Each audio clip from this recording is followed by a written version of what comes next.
Olá, eu me chamo Anderson, sou professor aqui do CETESC e hoje vou falar com vocês sobre orçamento. Alguns vídeos atrás foi falado sobre reserva de emergência, mas como eu vou fazer a minha reserva de emergência se não sobra dinheiro para mim no mês? Por isso, vamos falar então sobre a organização do nosso orçamento pessoal. Primeiro, vamos falar da regra dos 60, 10, 30. Essa regra, ela me diz que 60% do meu orçamento, esse orçamento então tem que ser o quê? A tua receita líquida, ou seja, quanto você ganha limpo, fora de descontos e impostos. Então, 60% da tua receita líquida é voltada aos gastos essenciais, aonde que eu tenho o quê? 60% vai ser moradia, alimentação, transporte e educação. Eu devo conseguir incluir dentro dos 60% do que eu ganho. Os outros 10% eu posso utilizar para poupar, para formar a minha reserva de emergência. Mas o indicado é que o quê? Que se caso eu tenha alguma dívida, onde que a quantidade de juro seja alta, que eu possa abater esse juro, eu devo quitar a minha dívida antes de iniciar a minha reserva de emergência, antes de poupar. Caso essa dívida não tenha como abater os juros, seja já uma dívida controlada e esteja incluída dentro dos gastos essenciais de 60%, eu posso montar a reserva e começar a poupar. 30% do meu orçamento deve ser destinado a lazer e diversão. Você já ouviu aquela frase, aquela pessoa é uma morta de fome, é uma cainha, uma rói-unha? Por quê? Porque aquela pessoa não aproveita a vida, ela só quer saber de guardar o dinheiro que ganha. Então, isso é bem conhecido como a economia burra, porque a pessoa economiza tanto que ela não aproveita nada do que ela está ganhando, do que ela está trocando pelo seu tempo, pelo seu horário de serviço. Então, esse lazer e diversão é que você pode fazer com seus amigos, com sua namorada, com sua esposa, com sua família, mas ela também deve estar dentro de um orçamento, um teto de gastos definido. E você deve programar no início do mês quantas vezes será feito um programa com a família, ir jantar fora, ir em um local diferente, passear, viajar, mas dentro dos gastos. Método 60-20-20. Esse método 60-20-20, ele me diz que os mesmos gastos essenciais devem estar dentro dos 60%, é a mesma regra anterior. Agora, os 20% que entrou, eu vou reduzir do que eu tinha anteriormente, que era 30% para lazer e diversão. Por que eu vou reduzir? Porque agora em poupar, que era 10%, ele passou a ser 20%, aonde que eu posso separar ele em 10% para poupar, guardar esse dinheiro para uma reserva de emergência, e os outros 10% eu posso estar guardando para mim adquirir algo, fazer uma aquisição, trocar de carro, trocar de casa ou adquirir uma casa e programar uma viagem. Então, final do ano vamos para determinado local. Eu já tenho dinheiro a qual eu me preparei durante todo o ano para realizar aquela viagem.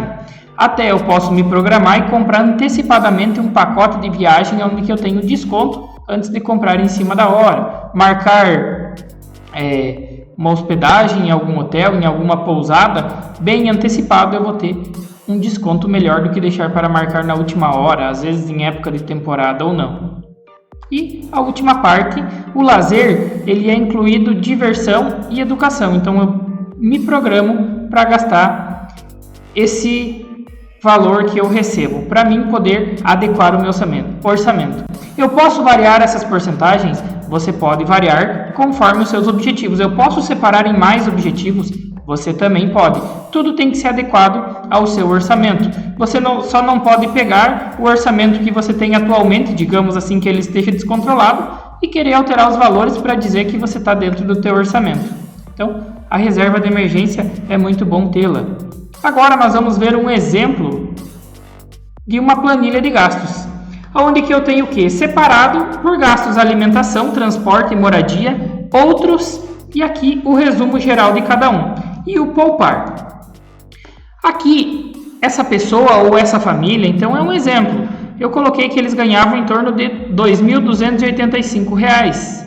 E Aqui está separado então por alimentação. Vocês podem ver que a alimentação tem várias anotações.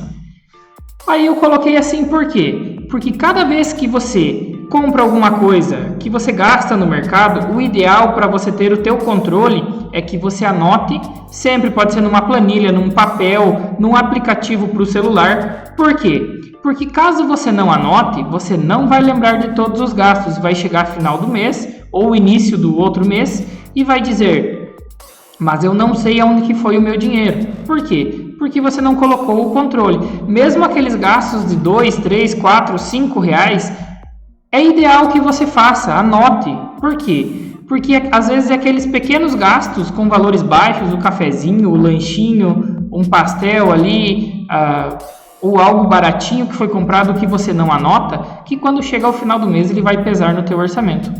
Então, aqui tem uma planilha com os totais na parte de baixo. Esses totais estão representados aqui.